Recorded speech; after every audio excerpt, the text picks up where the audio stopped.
there was some kind of strange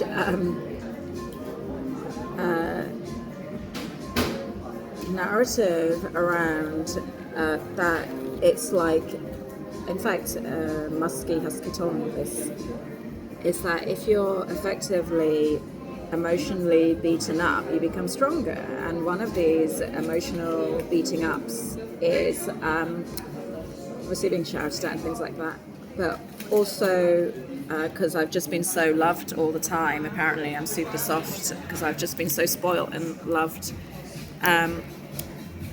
But one of these things is you'd have people, like blonde people with straight hair.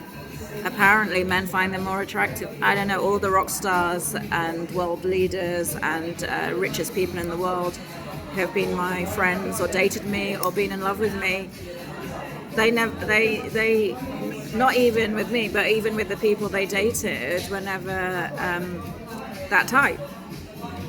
So I really don't know what that's about. It was very bizarre. It was just absolutely bizarre. They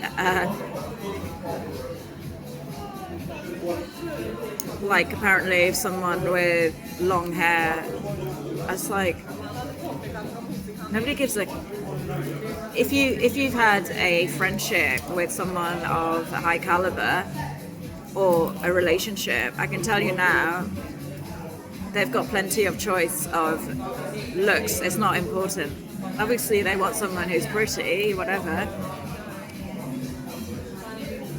But they, and in fact, a lot of them have said to me, "You're the most beautiful woman I've ever met." And do you think it's because of my looks? Obviously not. I've got a bloody tash half the time. In fact, Ryan Lockins would laugh at I talk about him quite a lot because he says a lot of funny things. He used to talk about the caterpillar under my nose, not as an attractive thing. He didn't like men. He just thought it was funny. And now, why would they think? Why would these people talk about I'm the most beautiful woman they've ever met at that time? Probably because I was the only woman they'd ever spoken to. So there is that.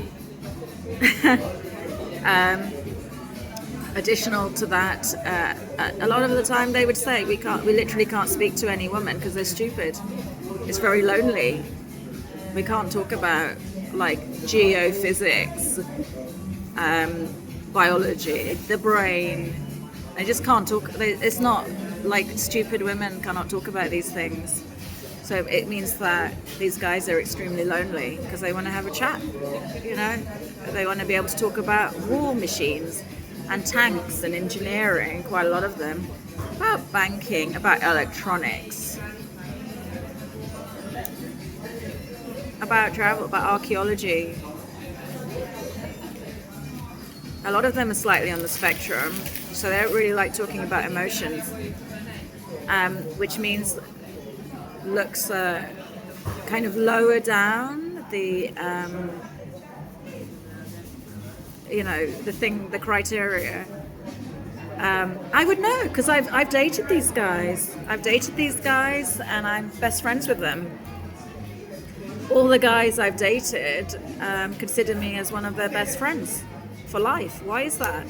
Is that the same for you? All these guys who are super clever and successful, and you know what? Their friends also, who I didn't even date, they consider me as a best friend for life as well. Do you have that? Do your exes think you're one of the best friends for life? Is this a thing for you?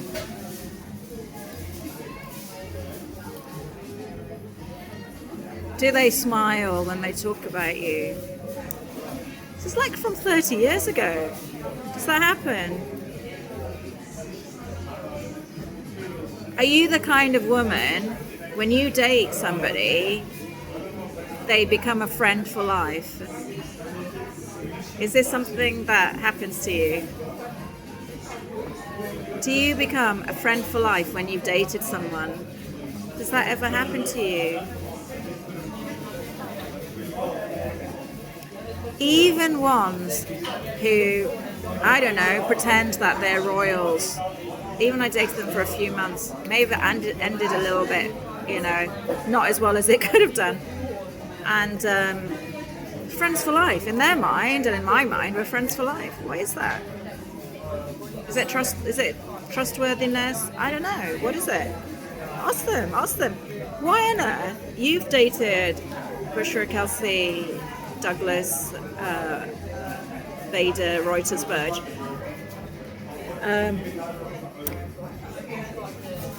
Why, after all these decades, would you still respect this human being and consider that person as a mate? After all these decades, why would you do that? What about your other exes? Do you hate them? Do you have harassment orders against them? But this one, you're like happy to have a chat about global politics. How come? Even take advice about it. Do you think she's smart? Is it because she's got big boobs? Is it because her hair is like combed? Because she doesn't usually comb her hair. I don't know. You ask these top level people. I have no idea why they still talk to me. They seem to block most people. Why would they do it? They even send their children to be, I don't know, guided or taught or spoken to by me. Do they trust their children with other people? Even their kids come towards me and are like, can you just be friends with my dad because he's a real idiot and he just needs some friends because no one will talk to him because he's just annoyed so many people in his life. So literally and he's like a super geek. And will you just talk to my dad? Because all he does is like irritate people and create enemies the whole time. This is my life at the moment. Yes, I will talk to your dad, but he'll probably irritate me and I'll probably like unfriend him for a little bit. That's just normal process with these kind of people.